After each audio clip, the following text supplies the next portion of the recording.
The final part of this mini case study is us building our system sequence diagram. Now, we usually do this for a particular interaction that one of the actors will have with the system. Now, in this case, I'm going to take the situation where the customer requests or rents a PO box, which, if you remember, was one of our use cases. So, to start a system sequence diagram, we start with the actor, which happens to be the customer. So I'm going to write that in, customer. And then we need our sequence palette, which you'll find under more shapes. And we're going to use an object, which in this case is going to be the system itself. Now, if we were using multiple subsystems or multiple objects, we could use multiple objects that talk to one another, but at the moment we're keeping it simple and just doing an actor and one particular object, which happens to be the system. So we label this as system, and our next step is to actually set up a lifeline from each of these that extends down the page. And all that a system sequence diagram does is to show the sequence of messages that go back and forwards from the customer to the system or whatever actor in the system. And it also shows the content of those messages. So the first thing we need to do is actually make a lifeline from the customer and the system, and that's just a dotted vertical line. So to do that, I'm just going to start here and I'm going to move straight down. You can see it's just a, at the moment it's just a straight line, just making sure it's straight. And I'm going to set that as being a dashed line. Okay, so that's my first lifeline set up. Now my second lifeline will be here. So again, whoops. Hopefully that's straight. No, it's not, so I can move it over and use these handles to move things over. And you can see it's already set it as dashed because it's recognised that it comes from the system. So this is great. That's the first step. Now, the next thing we need to do is work out how this is going to, or what messages are going to go back and forward. So let's just think about it first. Now, when a customer comes and starts interacting with the system to rent a PO box, the first thing that the customer will do is say, I'd like to rent a post office box, please. So they're going to request a post office box. The system is then going to have to work out whether there are actually any available boxes on the system, and perhaps may return the available box numbers to the customer. The customer is then going to choose what box number they like, and we're assuming our system's being very friendly here and going to give the customer a choice of the available box numbers. And then the customer chooses the box number, sends, and that message goes back to the system. And then the system's probably going to say, okay, you've chosen the box number. Now I'd like you to pay me, please. So returns a request for payment, and then the customer is going to pay. So the customer is going to give some information of the way that they're going to pay, and then the system's going to actually have to return some sort of confirmation that says, yes, your payment has gone through successfully, which ends the transaction between the customer and the system. So our system sequence diagram just shows that progression and also shows the content of the messages that go back and forwards. Now, there's a few notation things to note. The first one is that messages that go to the system from outside the system have not an unbroken line, and messages that come back from the system to an external entity or return messages have a dotted or dashed line. And that we name the requests or the messages with lowercase writing with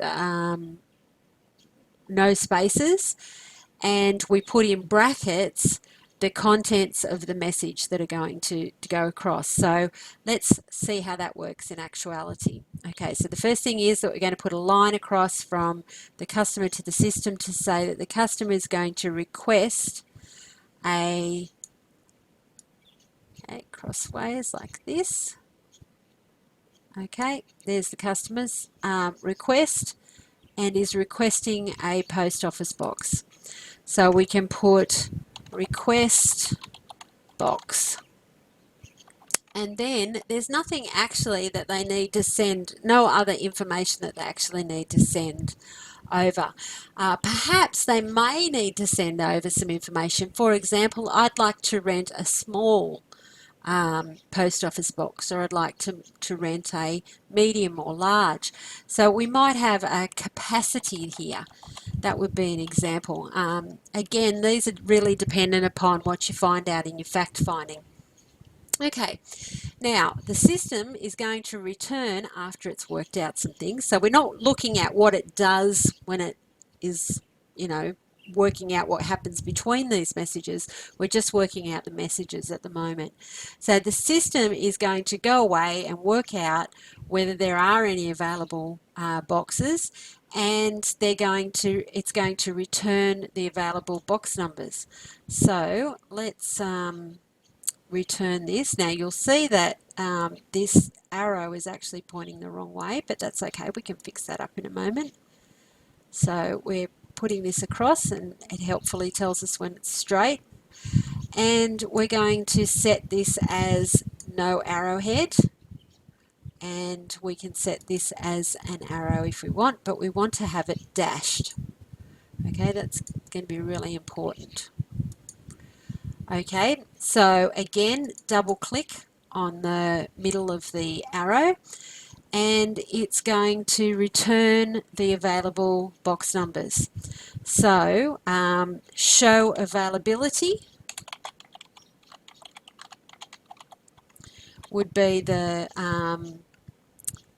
maybe the message that's going across, and then we've got a list of boxes.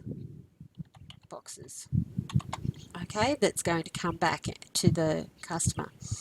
Now, the next step is that the customer is going to choose a box number. So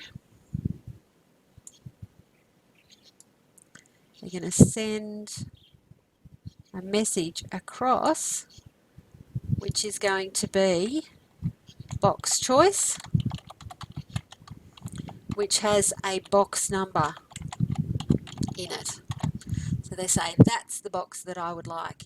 You can see how this is fairly simple to set up.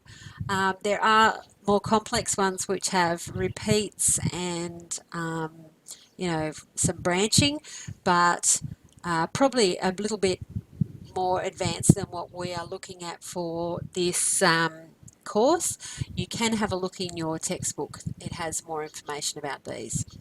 Okay, so the system's going to send, once they've chosen the box, the system's going to go away and actually do some things with that. And then it's going to send a message back to the customer.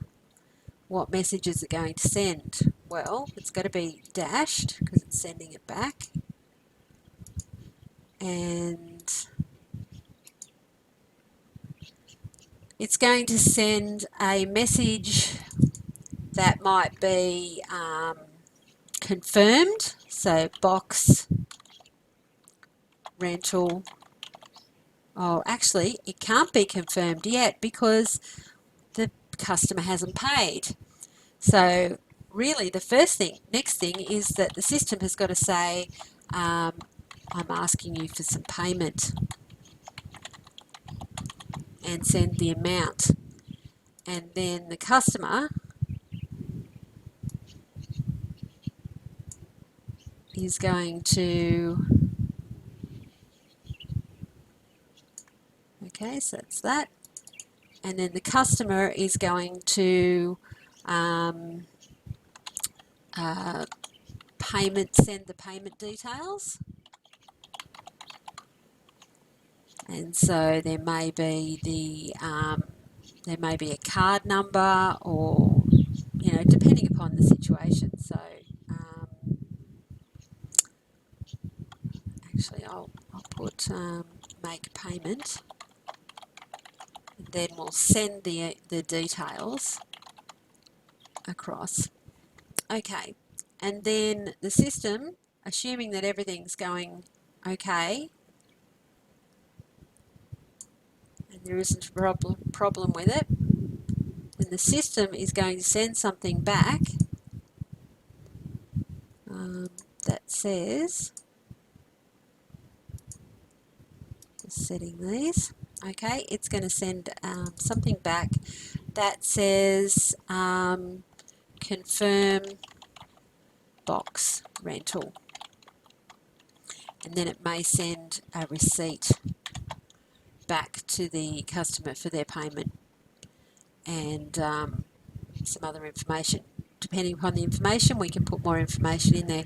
Now, you notice that each of these I've only put one thing in. We could actually put in a multiple, so we could have receipt, confirmation, etc. So if there was more than one packet of information that's going across, we could actually put that in as a comma, as a list in there.